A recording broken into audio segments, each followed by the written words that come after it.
Hey everyone, welcome to the Inside Scoop. I'm CNET's Kara Suboy, joined by staff writer Josh Lowenson. And Josh, tomorrow, December 6th, we have the hearing, the long-scheduled hearing between Apple and Samsung to discuss how the trial went that wrapped this summer. Tell us a little bit about what we can expect from this hearing. Sure. I mean, this is really the first time these two sides have come back together since the judgment that was pretty much squarely in Apple's favor. Yeah. So on the docket for tomorrow are all sorts of things, including whether or not Apple can get some of these devices banned based on what happened. Also things like if Samsung can get a retrial, which is a huge issue. Now, going back to the devices ban, basically Apple is claiming that Samsung took some of its infringed some of its patent rights, like the pinch to zoom and the scrolling, and says that Samsung is using that technology on 8 of their devices then. Exactly. So the actual paperwork that Apple's trying to get through is a permanent injunction in the U.S., which would mean that you could not sell these products. So major impact to the consumer, obviously. Yes and no. Some of the products that are in this list are really old. You know, it's not the hottest and newest products that Samsung's selling.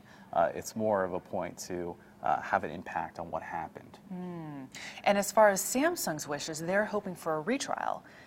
And that has to do with a juror misconduct. Tell us a little bit more about that. Sure. So basically, Samsung has kind of thrown out there that one of the jurors, who's actually the foreman, wasn't quite upfront about his involvement with Seagate, which Samsung owns a piece of, and somehow that would temper his decision and therefore the rest of the jury's decision. So they really tried to whittle down and try and kind of characterize that as being problematic to the judgment. Interesting. So what do you think could actually come out of tomorrow's hearing? Well, you know, I think we might see a decision or two, but some of the things are really a chance for both sides to make their arguments, and then I think Judge Koh is really going to have a couple days to decide, and maybe we'll see something the week after. Do you really think we could see a retrial on this, though, after this summer's messy trial?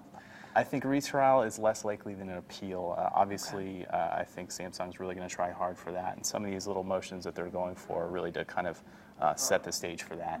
Interesting. Well, you're going to be covering it. You're going to go. Great. We look forward to hearing what comes out of it. Yeah, Thank you so fun. much. Yeah. Josh Lowenson, I'm Kara Suboy.